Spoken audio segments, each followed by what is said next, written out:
Bon, un, deux, trois. Je m'appelle Marianne, j'ai 31 ans et j'ai toujours eu en tête de créer avec mes mains et par le biais de la peinture et par le biais du textile. J'ai d'abord commencé par la peinture. Et pourquoi de créer avec mes mains? C'est parce que en fait, quand j'étais petite, j'ai eu la malaria. J'avais 1 an et demi, 2 ans. Et elle a été mal soignée, et donc il a fallu qu'on m'ampute en République démocratique du Congo. Et donc depuis, j'ai que 2 pouces et j'ai pas d'orteils. Et je sais pas, j'ai toujours été débrouillarde et j'avais envie un peu de montrer que quelque chose qui peut être négatif ou déstabilisant et créer une certaine dévalorisation, moi ça devenait ou insufflait une certaine force. Et donc moi j'ai toujours été fière de mes mains et de mon handicap, mes pieds, etc. Parce que je me suis dit que j'avais réussi à créer quelque chose de pas prévu au départ. Et donc quand je voyais que esthétiquement ça me plaisait, je me suis dit je vais m'entraîner, je vais m'entraîner. Et j'ai, par le biais de concours, etc., je me suis petit à petit libérée.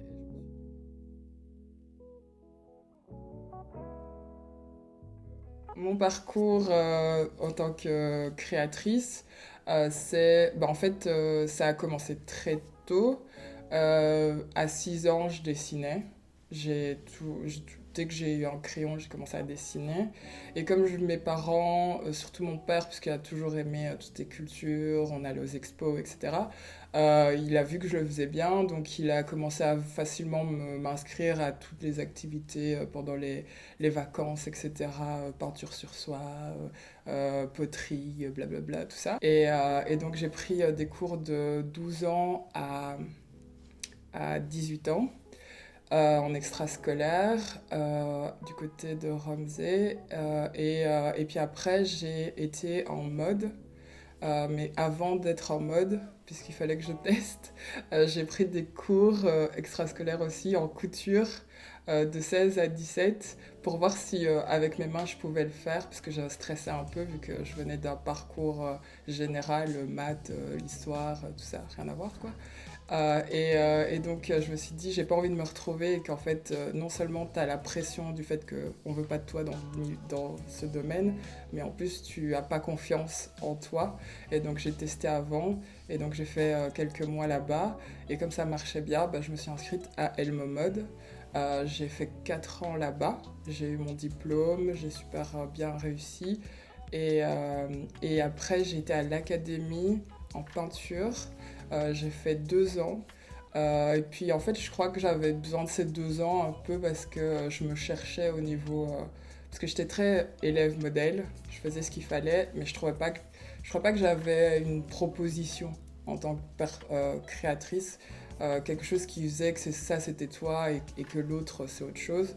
Et donc je suis plus allée à l'académie pour créer mon univers, ma touche si on veut. En parallèle, j'ai créé ma marque de pouces en 2012, en même temps que je suis rentrée à l'ACA.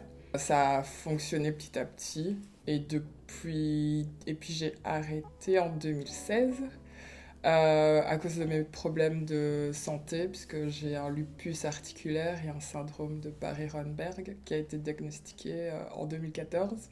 En quelques mots, c'est 2 maladies auto-immunes. En fait, si on veut, c'est ton corps. Pour le lupus, c'est mon corps qui produit trop d'anticorps et donc du coup, il ne comprend pas ce qu'il faut défendre et donc il détruit des cellules saines.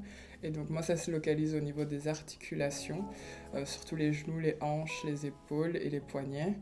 Et les mains aussi, de temps en temps, mes mains gonflent. Et le syndrome de Paris-Ronberg, c'est encore une fois mon système immunitaire qui a avalé le gras de ma joue et qui a créé des douleurs et un décalement de ma colonne vertébrale. Et c'est pour ça que juste avant cette interview, j'étais chez la kiné, puisque j'ai besoin de kiné chaque semaine pour rééquilibrer tout ça et éviter d'avoir des migraines et des douleurs. Et donc, du coup, en 2016, j'ai dû arrêter parce que mon rhumatologue m'a dit il va falloir 2 ans minimum pour trouver un traitement qui permette de, en tout cas, de limiter l'avancée des maladies, puisque c'est des maladies incurables, et en même temps contenir les douleurs pour pouvoir travailler, avoir une vie, etc. Et donc, j'ai arrêté de pouces. Et comme je suis un peu motivée et que j'aime pas rester sans rien faire, j'avais pas envie d'être dans mon lit comme ça, regarder le plafond, j'ai créé mon blog. J'ai créé Moula Causer. Ça veut dire merci en Kinyarwanda, puisque c'est ma langue maternelle, puisque ma mère adoptive est rwandaise, et donc je parle le Kinyarwanda.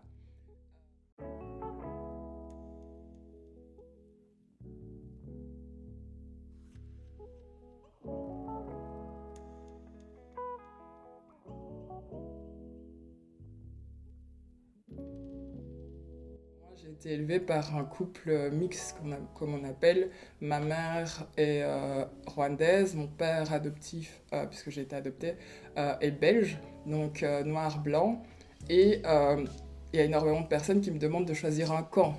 Et donc c'est pas possible, parce que je vais pas dévaloriser mon père, parce qu'il m'a très bien élevée, et qu'il a eu conscience aussi du racisme, parce qu'il a été marié à une rwandaise, et donc il l'a vu, et il tombe pas des nues. Et je ne vais pas non plus dévaloriser ou me sentir inférieure parce que je suis noire et que l'extérieur ou que le système m'a fait sentir que j'étais moins que rien. Et donc on a créé en espèce de on va parler des choses en fait pour pas faire semblant.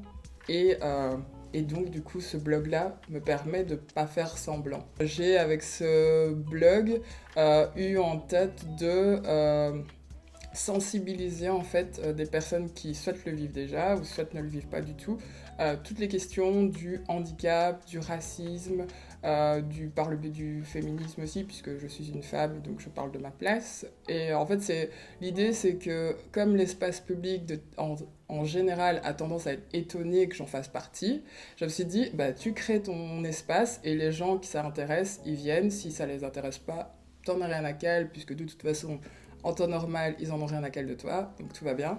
Et donc c'est comme ça que j'ai créé. Et donc j'écris par rapport aux maladies chroniques pour un peu expliquer qu'en fait, oui, on peut travailler, mais on peut pas toujours être efficient et productif comme tout le monde. Parce que voilà, par exemple, moi, quand on fait le passage de l'été à l'automne, je sais que pendant 10 jours, je peux rien faire. Donc je ne mets aucun rendez-vous pro parce que je sais qu'il faut que le temps que mes articulations se mettent à ce changement de météo. Je crois énormément à l'idée de te créer en fait, vraiment de te rendre visible. Par exemple, même si je suis pas vidéaste, dès que j'ai créé le blog, j'ai eu à cœur de me filmer parce que la, les médias ont tendance à énormément invisibiliser les personnes racisées, les personnes handicapées, et donc il n'y a rien à faire, mais si tu es invisible, comment on peut relayer ton message? On parle souvent pour toi, mais c'est pas toi qui parle. Par exemple, quand on fait des actions, par exemple médiatiques ou même sociales, etc., c'est souvent les personnes du cadre médical, social, assistants sociaux, etc., qui parlent pour d'autres, mais ce n'est pas nous qui parlons.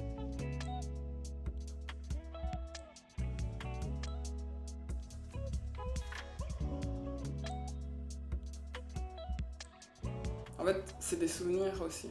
Quand je fais une vidéo ou un article, c'est une photographie d'un moment.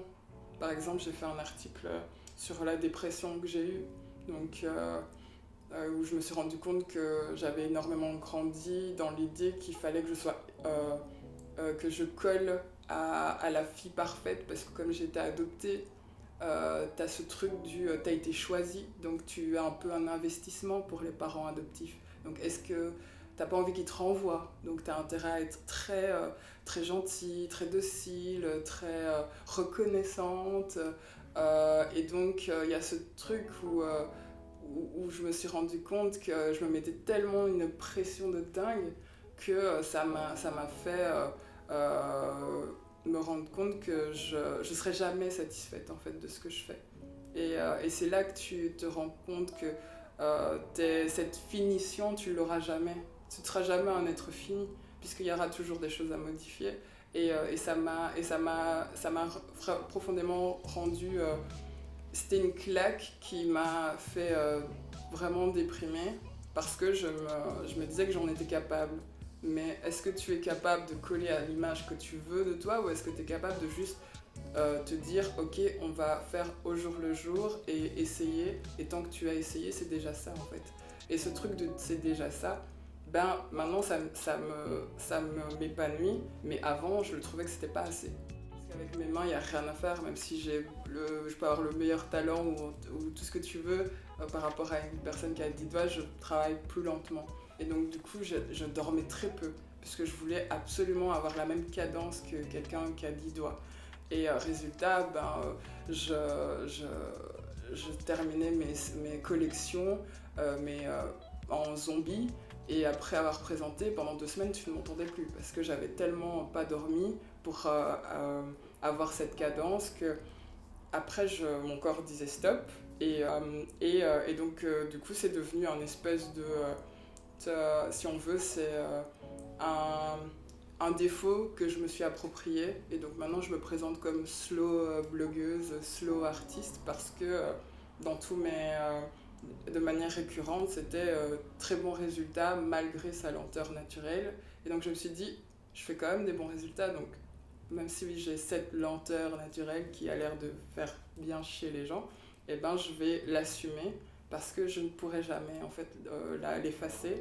Et c'est comme ça petit à petit que je crée. Et donc dans les faits, je suis quelqu'un qui est très technique, parce que j'aime beaucoup ça, j'aime que les choses soient bien finies.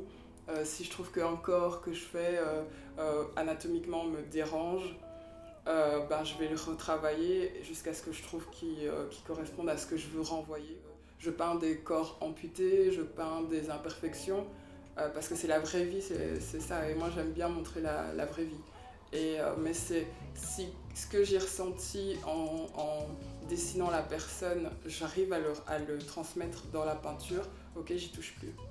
La dernière toile que j'ai faite, c'est un rôle modèle, c'est Mama Wax, qui est une blogueuse haïtienne, américaine, qui a eu un cancer, qui a été amputée, qui parle aussi de le regard des autres. Par exemple, comme elle est amputée d'une jambe, il y a énormément de personnes, quand quand elle a sa prothèse ou quand elle n'a pas sa prothèse, l'interpellent, lui ont des questions indiscrètes. Elle parle aussi des douleurs fantômes, etc. Et donc je voulais, avec cette toile, retransmettre ce que moi, en tant que lectrice de son blog, j'ai ressenti quand je l'ai découvert.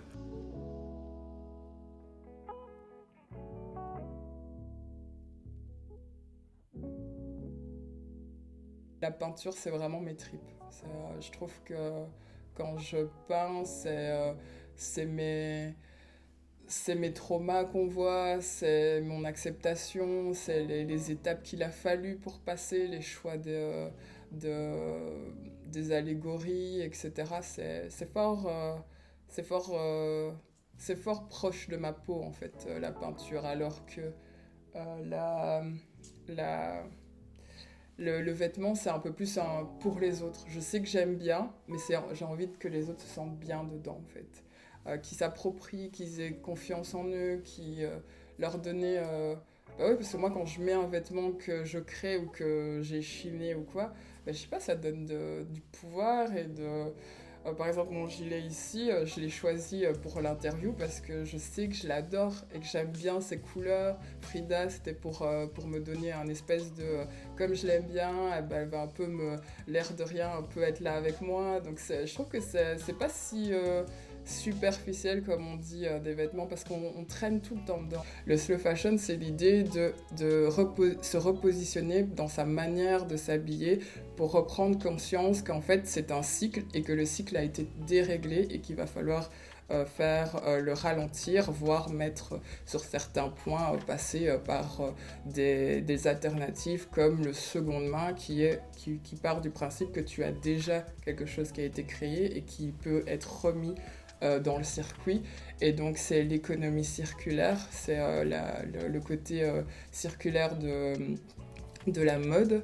Et moi particulièrement, et c'est là que maintenant ma marque est plus dans cette mouvance-là, c'est l'upcycling.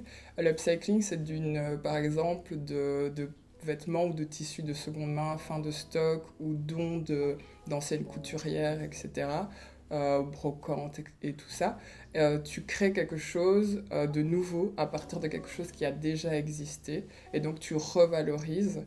Et moi, c'est ma marque de vêtements, c'est comme ça que je travaille et elle s'appelle, j'ai changé maintenant, elle s'appelle Moula Causé Atelier. Et puis la provenance, c'est important aussi, donc le fait de montrer qu'on peut faire quelque chose de joli avec quelque chose de vieux, les gens sont oh, et tu fais bah voilà, c'est magique, donc tu peux y croire aussi quoi.